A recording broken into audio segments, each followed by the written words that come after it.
Barangay Hinebra mga bro, posible kayang magpalit ng import na big man at RJ Abarrientos mababawasan ang playing time. So maraming ang guard ng Barangay Hinebra ang mag-aagawan sa playing time mga bro, knowing na short rotation lang ang ginagamit ni Coach Timcon. Isa nga si RJ Abarrientos sa mga posibleng maapektuhan dyan dahil sa pagpasok ng kanilang import. Wala namang problema kay RJ Abarrientos pagdating sa playmaking at scoring.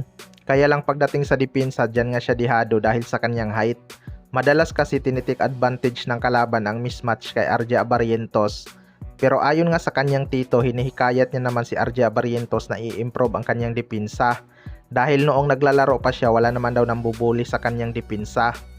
Well, para sa akin mga bro, bata pa kasi itong si RJ Abarrientos kaya minsan takot pa sa pisikalan. Pero kapag nasana yan at namotivate ng kanyang tito, siguradong mag-i-improve din ang kanyang depensa. Marami namang maliliit na gwardiya na may depensa gaya na lang nila Il Tenorio, Gio Halalon at Jason Castro.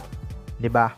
Lakas ng loob lang talaga ang kailangan diyan. Pero dahil sa daming guard ng Barangay Hinebra at import-leaded conference, mababawasan talaga ng playing time si RJ Abarrientos. Magiging babad kasi yang si Scottie Thompson at Stephen Holt mga bro. Alam naman nating paborito din ni Coach Timcon itong si Stephen Holt kahit maalat ang kanyang nilalaro. Basta dumidipinsa lang siya sa kalaban. Kaya tingnan na lang natin yan. Sa kabilang banda naman mga bro, Barangay Hinebra posible kayang magpalit ng import na big man. May mga inireport na ngang import sa Commissioner's Cup mga bro.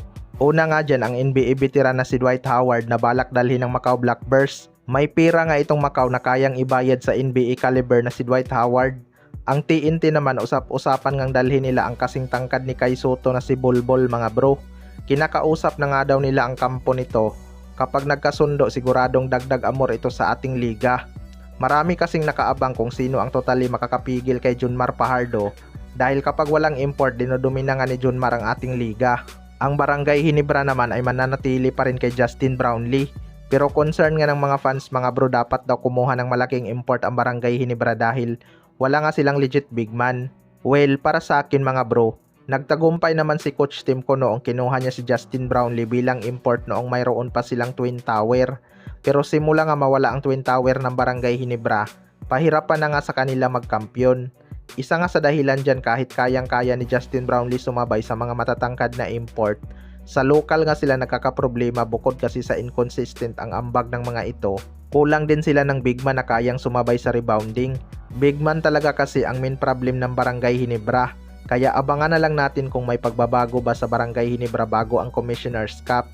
Kayo mga bro, anong masasabi nyo tungkol dito?